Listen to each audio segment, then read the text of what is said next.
idza sa'alta fas'alillah. Kalau kamu itu memohon, maka ya mohonlah itu hanya kepada Allah Ta'ala. Jadi mukhul ibadah, atau diartikan sebagai asas pokok dari sebuah ibadah itu ya doa.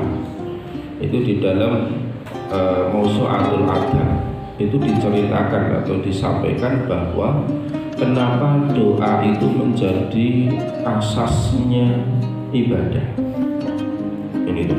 Karena ketika seseorang itu berdoa kepada Allah Ta'ala, itu menunjukkan rasa butuhnya kepada Allah. Dan rasa butuh kepada Allah itu adalah menjadi bagian dari puncak ibadahnya seseorang kepada Allah. Kenapa demikian? Ketika orang itu merasa butuh, maka dia merasa lemah.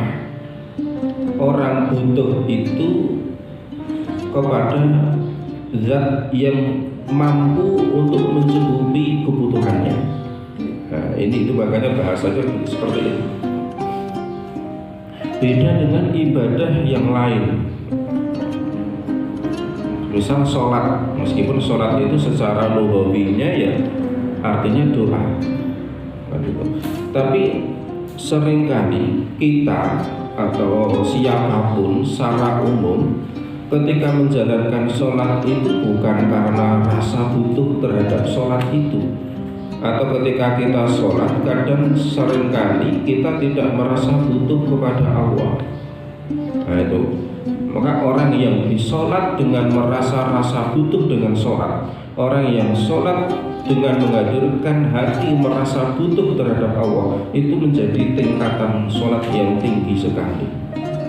Karena apa? Kebanyakan orang sholat itu ya karena menggugurkan kewajiban. Orang puasa itu karena menggugurkan kewajiban.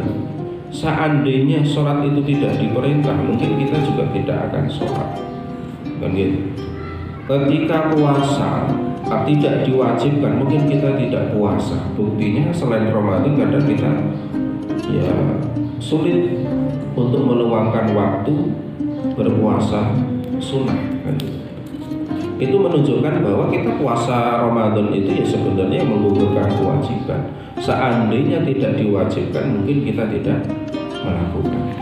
Maka karena ibadah di selain doa itu seakan-akan hanya menggugurkan kewajiban, atau seakan-akan ketika melakukan itu punya pengharapan lebih, ada semacam kontrak ya. Kalau dalam bahasa Imam Al-Ghazali itu ketika membagi niat itu seperti orang yang berdagang. Jadi melakukan sesuatu itu seperti orang berdagang. Saya sholat dapat apa? Saya puasa dapat apa? Saya banyak membaca Al-Quran dapat apa? Seperti orang yang mengadakan kontrak dengan Allah, sehingga disindir oleh Allah meskipun itu tidak salah ya. Inna wa hashtara minal mu'minina anfusahum wa amwalahum bi anna lahumul jannah. Itu sesungguhnya Allah itu mengadakan jual beli. Nah, meskipun ada ayatnya ini, maka ini menjadi tidak mengapa, tapi ini kan menjadi tingkatan orang yang ikhlas, tapi tingkatan paling bawah. Karena apa? Orang beramal itu seperti orang jual beli, ada kontrak bisnis ya kan. Allah membeli, kita sedang jual beli kepada Allah. Kalau kita sholat maka pahalanya sekian, kita sedekah pahalanya sekian, kita puasa pahalanya seperti apa sekian. Itu kan berarti bukan atas berdasar kebutuhan, tapi atas dasar yang tadi kontrak. Nah, sebagian orang yang seperti itu. Tapi ketika orang itu berdoa kemudian memanjatkan doanya kepada Allah, maka disitulah sebenarnya atau hakikatnya seseorang itu sedang merasa butuh kepada Allah.